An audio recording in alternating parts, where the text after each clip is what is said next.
Pendengar radio Citra Kasih yang dikasihi oleh Tuhan Yesus, pengampunan dan pemulihan, itulah topik yang akan kita bahas sama-sama pada pagi hari ini.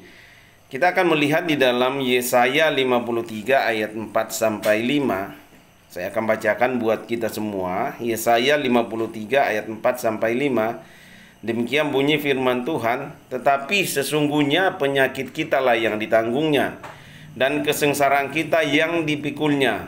Padahal kita mengira dia kena tulah, dipukul dan ditindas Allah. Tetapi dia tertikam oleh karena pemberontakan kita, dia diremukkan oleh karena kejahatan kita.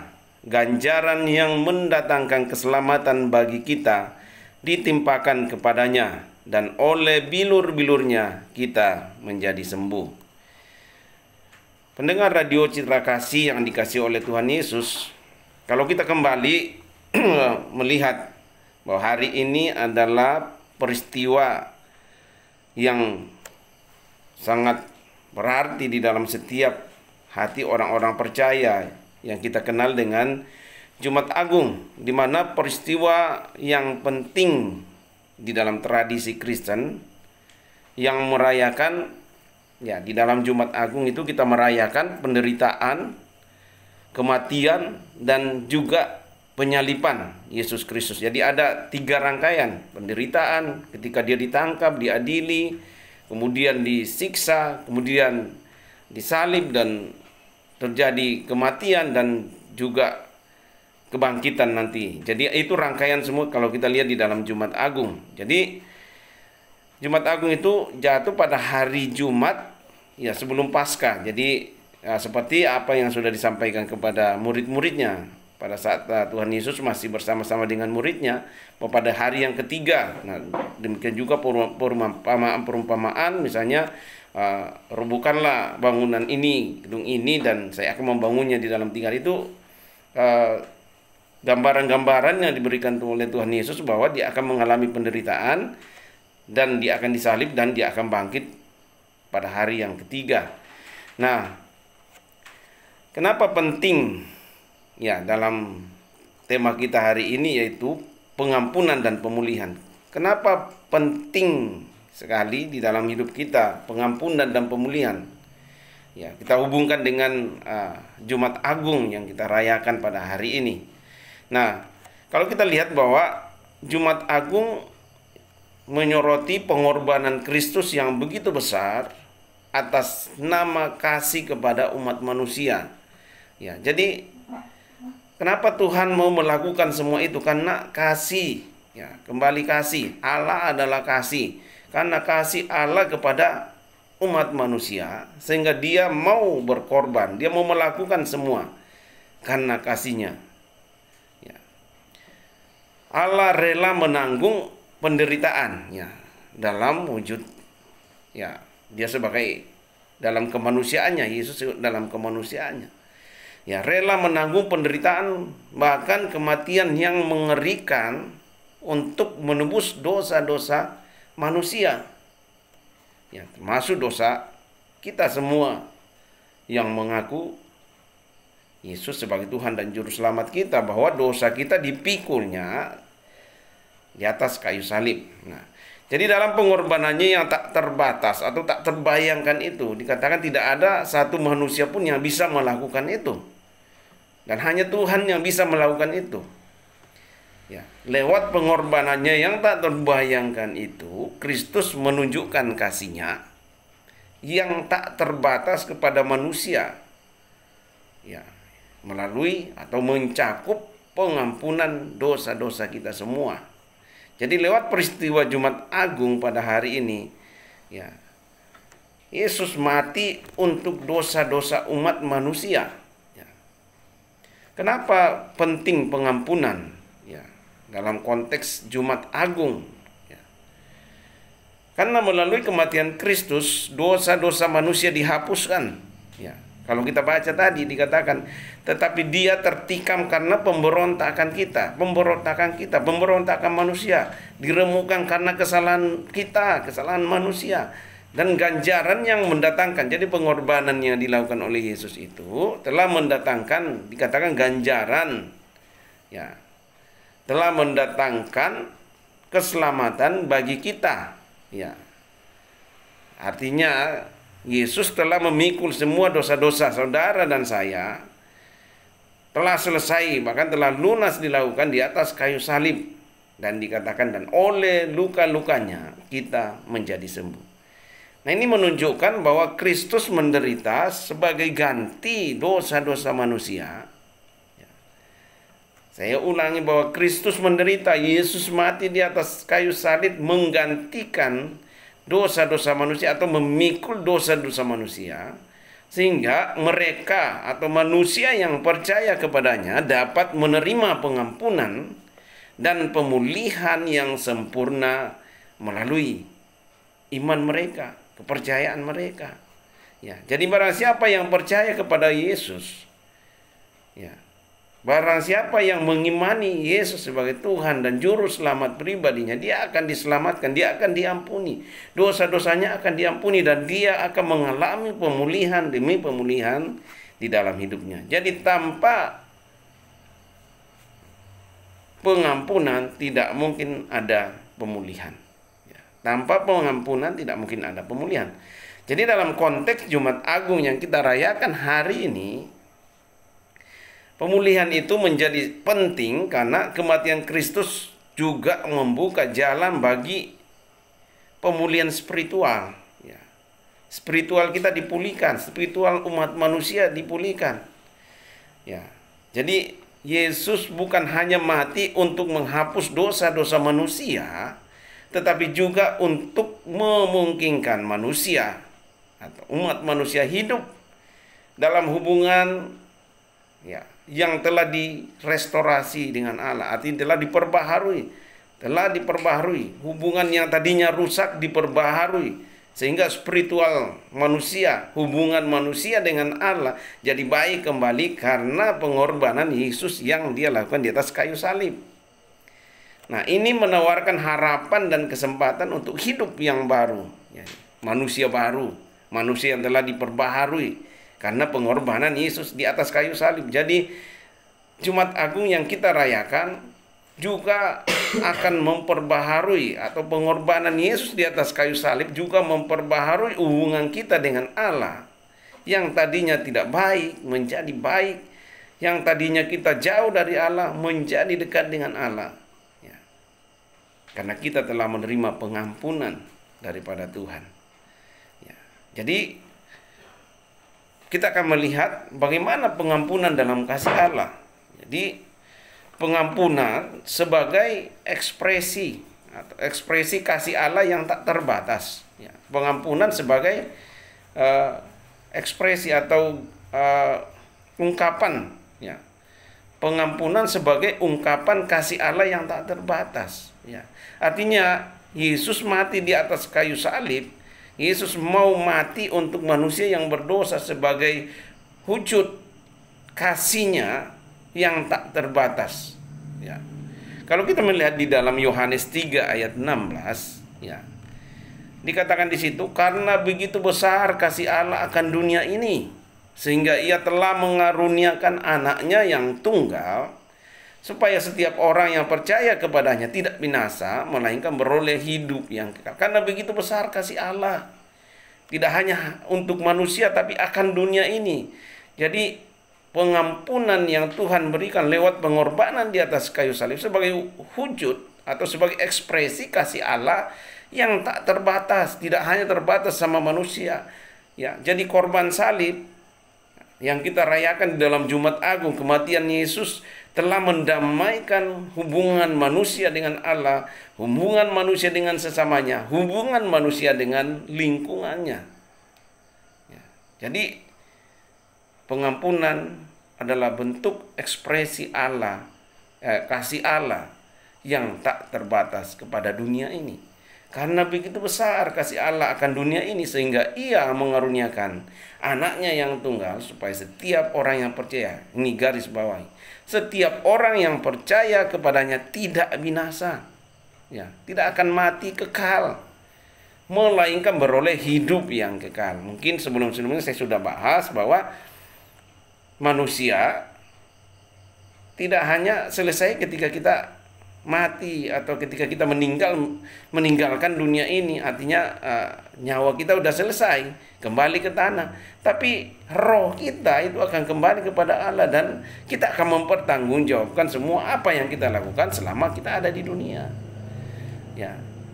Tapi berita pengampunan adalah berita anugerah yang kita terima jika kita merayakan hari ini sebagai kematian Kristus, mengingatkan kita kembali bahwa kita telah diampuni sebagai ekspresi, sebagai bentuk kasih Allah yang tak terbatas kepada kita umat manusia, kepada saudara dan saya. Kita lihat lagi di dalam 1 Yohanes 4 ayat 9 sampai 10. Di situ dikatakan 1 Yohanes 4 ayat 9 sampai 10, dalam hal inilah kasih Allah dinyatakan di tengah-tengah kita, yaitu bahwa Allah telah mengutus anaknya yang tunggal ke dalam dunia supaya kita hidup olehnya. Inilah kasih itu. Bukan kita yang telah mengasihi Allah, tetapi Allah yang telah mengasihi kita dan yang telah mengutus anaknya sebagai pendamaian bagi dosa-dosa kita. Ya, bukan kita yang mengasihi Allah. Bahkan kalau kita kembali melihat di dalam kitab Kejadian, ketika manusia pertama jatuh ke dalam dosa, bukan mereka mencari Allah, tapi Allah yang mencari mereka. Bukan kita yang telah mengasihi Allah, tetapi Allah yang telah mengasihi kita dan telah mengutus anaknya sebagai pendamaian bagi dosa-dosa kita. Begitu luar biasa Allah, begitu luar biasa kasihnya, begitu luar biasa ekspresi kasihnya yang tidak terbatas kepada kita umat manusia. Sehingga di dalam keterhilangan kita, Allah mencari kita, Allah mencari saudara dan saya. Itulah berita pengampunan, bahwa Allah, kasih Allah yang tidak terbatas, pengampunan Allah yang tidak terbatas, yang telah memerdekakan kita dari dosa-dosa kita. Jadi kita lihat lagi satu ayat di dalam Lukas 15 ayat 20 sampai 24. Ini kisah tentang perumpamaan tentang anak yang hilang. Ya, kalau kita lihat di situ ada yang hilang di luar rumah dan ada yang hilang di dalam rumah. Nah, kita melihat anak yang pergi. Di situ dikatakan di dalam Lukas 15 ayat 20 sampai 24. Maka bangkitlah ia dan pergi kepada bapaknya. Ketika ia masih jauh, ayahnya telah melihatnya, lalu tergeraklah hatinya oleh belas kasihan ini. Tergeraklah hatinya oleh belas kasihan. Dikatakan ketika Tuhan Yesus datang, dia melihat orang seperti domba yang tidak bergembala. Kalau kita perhatikan di dalam perjanjian baru, seringkali Yesus berkata, maka tergeraklah hatinya. Itu dituliskan. Maka tergeraklah hatinya melihat, maka tergeraklah hatinya oleh belas kasihan. Ya. Dikatakan ayahnya itu berdiri mendapatkan dia, lalu merangkul dan mencium dia. Kata anak itu kepadanya, "Bapa, aku telah berdosa terhadap sorga dan terhadap Bapa. Aku tidak layak lagi disebut anak Bapa." Tetapi ayah itu berkata kepada hamba-hambanya, "Lekaslah, bawa kemari jubah yang terbaik, pakaikanlah itu kepadanya, dan kenakanlah cincin pada jarinya dan sepatu pada kakinya, dan ambillah anak lembu tambun itu, sembelilah dia, dan marilah kita makan dan bersukacita, sebab anakku ini telah mati dan menjadi hidup kembali, ia telah hilang dan didapat kembali." Luar biasa. Ini perumpamaan yang disampaikan oleh Tuhan Yesus tentang anak yang hilang. Ya. Dikatakan pengorbanan yang Yesus telah lakukan menjadikan kita diampuni dalam dosa-dosa kita. Kalau kita melihat itu anak yang kurang ajar gitu. Ya, orang tuanya belum mati, dia udah minta warisan dan pergi jauh. Itu dosa. Tapi ketika dia sadar dan kembali, kasih Tuhan yang tidak terbatas itu, kasih Bapa yang tidak terbatas itu merangkul kita kembali, ya, memulihkan kita kembali. Bahkan dikatakan besar apapun dosa kita, kalau kita mau mengakui ya, Tuhan atau Bapa kita yang di surga, tangannya selalu terbuka untuk mengampuni dosa-dosa kita, dan Dia akan memulihkan kehidupan kita kembali. Ya. Kita kembali melihat apa konsekuensi atau apa akibat dari dosa. Kenapa kita butuh pemulihan akan hidup ini? Nah, coba kita lihat contoh-contoh nyata ya, bagaimana dosa memisahkan manusia dari Allah, dan seperti apa dampak dalam kehidupan kita sehari-hari. Ya.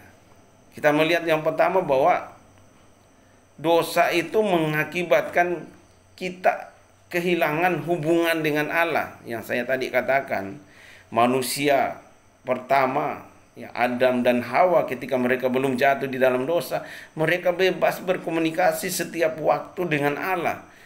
Ya, tapi ketika mereka jatuh di dalam dosa, mereka malu, mereka menjauh dari Allah, hubungan jadi rusak. Ya, jadi akibat dosa adalah kehilangan hubungan dengan Allah. Dosa dapat mengakibatkan perasaan terasing, ya, jauh, dan kita merasa terpisah dari Allah. Ya.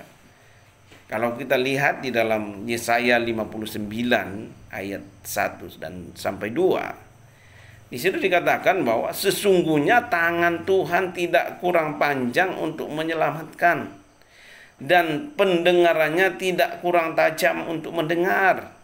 Tetapi yang merupakan pemisah antara kamu dan Allahmu ialah segala kejahatanmu, dan yang membuat Dia menyembunyikan diri terhadap kamu sehingga Ia tidak mendengar ialah segala dosamu. Jadi dosa itu menyebabkan kita kehilangan hubungan dengan Allah. Hubungan yang tadinya harmonis dengan Allah jadi rusak akibat dosa yang kita lakukan. Itu yang pertama. Yang kedua, pengaruh negatif pada hubungan dengan sesama. Jadi tidak hanya hubungan dengan Allah yang rusak, tetapi hubungan dengan sesama kita jadi akan rusak. Ya. Dosa seringkali membawa dampak negatif pada hubungan dengan sesama kita. Ya, misalnya saling membohongi, saling menipu. Itu karena hubungan yang telah rusak dengan Allah. Dampaknya juga hubungan dosa itu bisa mengakibatkan hubungan dengan sesama jadi rusak. Selanjutnya dikatakan bahwa rasa bersalah dan penyesalan. Ya, seringkali ketika kita melakukan dosa, itu ada rasa bersalah timbul di dalam hati kita. Ya. Jadi dosa seringkali disertai dengan rasa bersalah. Coba aja saudara kalau ya memaki orang misalnya, atau ngomongin orang, ada nggak rasa bersalah di dalam diri kita? Pasti ada. Bahkan disertai juga dengan rasa penyesalan. Ya, jadi dosa juga membuat kita tidak damai. Ya, kehilangan damai sejahtera, kehilangan damai di batin kita, di hati kita. Ya, dosa dapat menyebabkan ketidakstabilan emosional kita. Ya. Orang yang melakukan dosa pasti dia seringkali emosional gitu, dan juga gelisah. Jadi hatinya tidak tenang, batinnya tidak tenang. Begitu luar biasa dampak dari dosa itu. Kemudian dosa juga menyebabkan orang kehilangan tujuan dan arti hidupnya. Orang yang hidup di dalam dosa dapat merusak tujuan hidupnya, arti hidupnya. Ya. Dosa dapat mengaburkan ya tujuan seseorang dan juga menghilangkan arti hidupnya. Coba aja orang yang punya mimpi jauh, tapi ketika dia jatuh di dalam dosa, mimpinya itu bisa terhenti dan ya hilang begitu saja. Jadi begitu luar biasa dampak dari dosa itu. Ya. Kemudian dosa juga dapat menjadi hambatan bagi komunikasi secara pribadi kepada kita, kepada Allah. Jadi ada hambatan dalam berdoa. Gak mungkin kita berbuat dosa bisa tenang di dalam berdoa. Ya, bisa mengalami kebenaran dalam rohani kita, nggak mungkin. Jadi kita lihat bahwa konsekuensi dari dosa sangat luar biasa, merugikan kita sebagai manusia. Hubungan kita dengan Allah rusak, hubungan kita dengan sesama rusak, bahkan tidak akan pernah ada kedamaian di dalam hidup kita. Tujuan hidup kita juga akan rusak akibat daripada dosa. Oleh karena itu, kita butuh namanya pemulihan. Kita butuh namanya pengampunan. Kita butuh pemulihan di dalam hidup kita sehari-hari. Jadi, konsekuensi dari dosa begitu luar biasa. Ya, dengan kita melihat begitu luar biasa dampak dari dosa itu, mempengaruhi kehidupan kita sehari-hari. Oleh karena itu, mari kita menghargai korban yang telah dilakukan oleh Tuhan kita Yesus Kristus di atas kayu salib, ya, yang membawa kita kepada pengampunan, mendamaikan kita dengan Allah, mendamaikan kita dengan sesama, mendamaikan kita dengan lingkungan hidup. Ya. Pentingnya pengampunan dan pemulihan yang Tuhan telah tawarkan kepada kita semua. Kita lihat bagaimana dampak dari pengampunan, bagaimana dampak daripada korban salib itu, atau bagaimana dampak yang telah dilakukan oleh Allah sendiri dengan mengutus putranya yang tunggal, yaitu Yesus Kristus, sebagai korban untuk pendamaian antara manusia dengan Allah. Namun sebelumnya kita akan mendengarkan satu pujian dari anak-anak SMK Paulus. Saya persilakan. Pendengar radio Citra Kasih yang dikasihi oleh Tuhan Yesus, kita akan melihat bagaimana kuasa pengampunan yang telah dilakukan oleh Kristus di atas kayu salib yang kita peringati pada hari ini sebagai hari Jumat Agung, hari kematian Kristus. Nah, kita melihat bahwa penebusan dan pengampunan, artinya kematian Kristus di salib, tidak hanya merupakan tindakan penebusan, tetapi juga pemberian pengampunan. Ya, jadi kematian Kristus di atas kayu salib tidak saja menebus dosa-dosa kita, tapi memberi pengampunan yang menyeluruh bagi seluruh dosa-dosa manusia. Jadi kalau kita sudah hidup di dalam Kristus, tidak perlu ingat lagi dosa-dosa masa lalu yang pernah kita lakukan, karena sudah selesai, sudah dibayar dengan lunas, ya, dengan pengorbanan yang mahal. Darahnya yang ditumpahkan di atas kayu salib adalah penebusan yang membebaskan kita manusia dari belenggu dosa. Artinya kalau kita sudah percaya Yesus sebagai Tuhan dan Juru Selamat kita, kita tidak dibelenggu lagi, kita tidak diperbudak lagi, tidak dikuasai dosa lagi. Bukan berarti kita tidak bisa berbuat dosa lagi. Kecenderungan untuk berbuat dosa itu masih ada. Tapi kita tidak dikuasai, beda loh. Kalau dikuasai, diperbudak, dibelenggu, artinya kita di bawah kuasa itu, kuasa dosa. Kalau kita di bawah kuasa dosa, berarti dosa yang mengatur hidup saudara dan saya. Ya. Kalau kita diperbudak, kita dikuasai. Tapi kematian Kristus di atas kayu salib telah menyelesaikan semuanya, sehingga kita yang sudah hidup sebagai anak-anak Allah adalah orang yang bebas dari belenggu dosa, orang yang bebas dari perbudakan dosa, adalah orang yang telah ditebus dengan darah yang mahal, dan kita telah diampuni segala dosa-dosa kita. Kita adalah manusia yang merdeka. Nah, itu pertama. Yang kedua, bahwa kuasa pengampunan Kristus telah memulihkan spiritual saudara dan saya. Karya Kristus di salib juga membawa pemulihan spiritual bagi umat manusia. Ya, jadi kalau kita lihat di dalam Alkitab, banyak pengalaman-pengalaman pribadi tokoh-tokoh Alkitab yang mengalami pemulihan ketika mereka berjumpa secara pribadi dengan Allah atau Tuhan Yesus. Banyak yang telah mengalami pemulihan yang menyeluruh dari dosa dan kehancuran melalui iman kepada Yesus Kristus. Ya. Karena pemulihan itu hanya bisa terjadi ketika saudara dan saya percaya kepada Kristus. Ya. Kemudian kuasa pengampunan kuasa pengampunan yang telah dilakukan oleh Kristus, bahwa di korban di salib Kristus memperoleh kemenangan atas kuasa dosa dan maut. Ya. Dosa dan maut telah dikalahkan lewat pengorbanan Yesus di atas kayu salib. Kematiannya yang kemudian diikuti oleh kebangkitannya, ya, bukan hanya mati ya. Kalau Yesus hanya mati dan tidak bangkit, ya dikatakan sia-sialah kepercayaan kita. Kalau kita hanya merayakan Jumat Agung, ya sia-sialah kepercayaan kita. Tapi ada rangkaiannya, yang saya katakan di awal, ada rangkaiannya. Hari ini kita memperingati kematian Yesus Kristus, dan nanti Paskah kita akan mengikuti, ya, atau menyaksikan bagaimana dia bangkit, bukan dibangkitkan, karena dia adalah kebangkitan itu sendiri. Dia adalah Allah. Ya. Kematiannya yang kemudian diikuti oleh kebangkitannya menandakan kemenangan yang mutlak atas semua kekuatan kegelapan di dunia ini. Ya. Kematiannya telah mengalahkan semua kuasa-kuasa kegelapan. Kematiannya telah mengalahkan semua kuasa-kuasa dosa, dan maut dikalahkan. Sehebat apapun pemimpin di dunia ini, belum ada sejarah yang mencatat bahwa ada yang bangkit setelah mati. Hanya Yesus yang bangkit setelah mati. Kalau bukan karena dia Tuhan, tidak mungkin itu terjadi. Jadi berbahagialah kita yang hidup di dalam Kristus.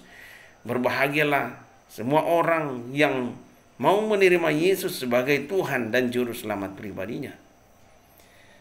Jadi lewat korban Yesus di atas kayu salib yang kita peringati hari ini sebagai Jumat Agung, Allah menawarkan pengampunan yang luas kepada seluruh umat manusia. Jadi kematian Kristus di atas kayu salib bukan hanya untuk orang Kristen, tapi ditawarkan kepada semua umat manusia. Ya. Jadi karya Kristus di salib menawarkan pengampunan yang luas kepada semua orang yang mau percaya dan mau bertobat dan mau dipulihkan oleh Kristus. Ya. Tidak ada dosa yang terlalu besar atau terlalu banyak untuk dilepaskan oleh kasih dan kuasanya. Ya. Kasih Allah yang tidak terbatas telah dibuktikan, telah dinyatakan lewat kematiannya di atas kayu salib untuk menawarkan pengampunan yang luas kepada seluruh umat manusia. Manusia punya kehendak bebas. Manusia, Allah tidak pernah memaksa siapapun untuk percaya kepada Kristus. Kristus hanya menawarkan, jika kamu percaya saya, kamu akan hidup yang kekal. Jika kamu di luar aku, kata firman Tuhan, di luar aku kamu tidak akan bisa berbuat apa-apa. Kamu akan hilang, kamu akan binasa. Ya, tawaran diberikan kepada kita semua. Bagaimana respon kita?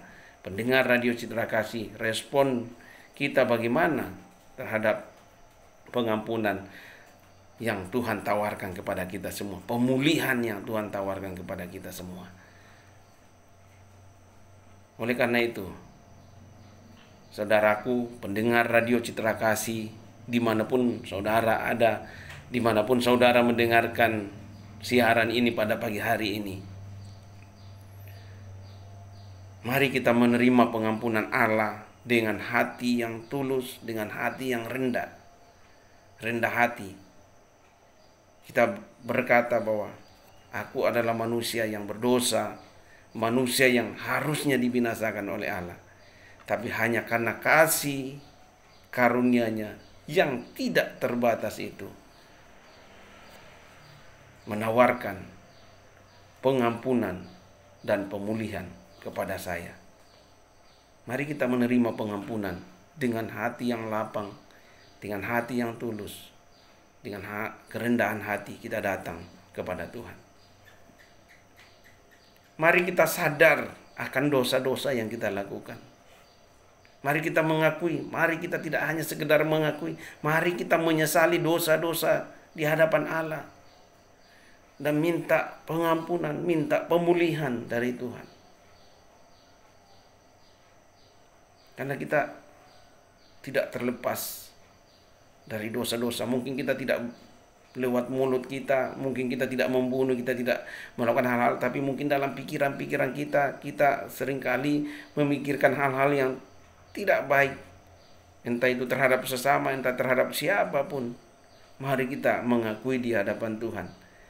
Momen Jumat Agung ini kita disadarkan kembali bahwa Yesus Allah telah melakukan pengorbanan yang luar biasa untuk menebus dosa saudara dan saya.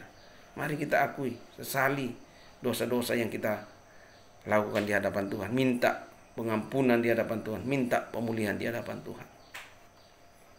Mari kita perbaharui hubungan kita dengan Allah, ya,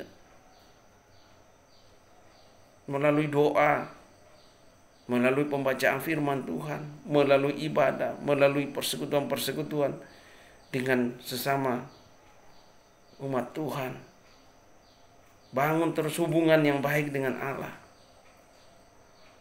Karena kita tidak tahu hidup kita sampai kapan.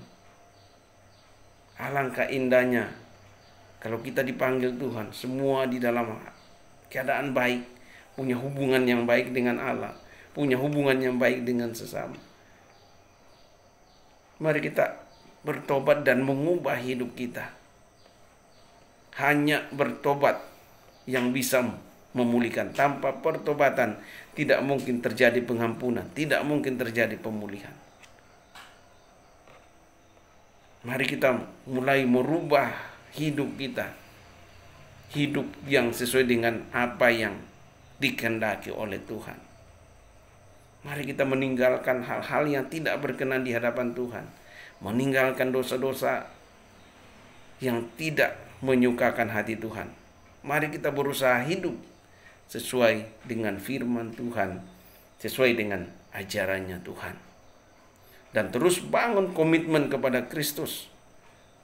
Apapun masalah yang kita hadapi, apapun tantangan yang kita hadapi, tetap punya komitmen yang kuat bahwa Yesus tetap juru selamat pribadi saya. Yesus telah melakukan karya yang begitu besar untuk saya. Yesus telah mati di atas kayu salib untuk menebus dosa-dosa saya dan telah mendamaikan saya dengan Allah yang kudus. Saya akan membangun komitmen. Mari kita bangun komitmen kepada Yesus. Apapun yang terjadi, Yesus tetap adalah juru selamat. Yesus tetap adalah Tuhan kita. Jangan pernah meninggalkan Yesus. Dan terakhir, mari kita menyebarluaskan pesan pengampunan. Bahwa Allah, kasih Allah yang tidak terbatas itu menawarkan pengampunan, menawarkan pemulihan kepada seluruh umat manusia. Mari kita jadi saksi-saksi kasih Allah. Mari kita jadi saksi-saksi bahwa Allah yang memiliki kasih yang terbatas itu memberikan pengampunan kepada dunia, kepada semua orang yang mau datang kepadanya. Mari kita menjadi berkat bagi orang lain, dan biarlah orang lain juga diselamatkan, tidak hanya kita yang diselamatkan. Pendengar Radio Citra Kasih yang dikasih oleh Tuhan Yesus, mari kita hidup dalam kasih. Mari kita aplikasikan kasih Allah itu dengan saling mengampuni satu dengan yang lain. Seperti kalau kita sebelum kita masuk di dalam perenungan tadi ada instrumen andaikan kulakukan, kasih tentang kasih. Ya. Walaupun kita mengerti segala bahasa, tapi kalau kita tidak punya kasih, tidak ada artinya. Walaupun kita memiliki seluruh dunia ini, tapi kalau kita tidak punya kasih, tidak ada artinya. Firman Tuhan, Allah adalah kasih. Tanpa Allah ada di dalam diri saudara dan saya, semua akan sia-sia. Momen Jumat Agung hari ini, mari kita kembali mengoreksi diri kita. Bagaimana hubungan kita dengan Allah, bagaimana hubungan kita dengan sesama, bagaimana hidup kita, apakah sudah menyenangkan hati Tuhan. Biarlah kita dengan rendah hati, kita datang mengaku, bersyukur, minta pengampunan, minta pemulihan dari Tuhan, sehingga kita terus hidup di dalam anugerah Tuhan. Kita kembali lihat ayat yang pertama tadi, Yesaya 53 ayat 4-5. Tetapi sesungguhnya penyakit kita lah yang ditanggungnya, dan kesengsaraan kita yang dipikulnya. Padahal kita mengira dia kena tulah, dipukul dan ditindas Allah. Tetapi dia tertikam oleh karena pemberontakan kita. Dia diremukkan oleh karena kejahatan kita. Ganjaran yang mendatangkan keselamatan bagi kita ditimpakan kepadanya, dan oleh bilur-bilurnya kita menjadi sembuh. Karya Kristus di kayu salib telah menyembuhkan kita semua, telah memulihkan kita semua. Marilah kita hidup di dalam anugerah Tuhan. Pendengar Radio Citra Kasih, biarlah setiap firman Tuhan yang kita renungkan pada pagi hari ini, kita mendapatkan remanya di dalam hidup kita, dan kita akan menyadari bahwa kita hidup hanya karena kemurahan Tuhan, hanya karena anugerah Tuhan. Bersyukur selalu dalam hidup ini. Selamat merayakan Jumat Agung. Tuhan Yesus memberkati kita.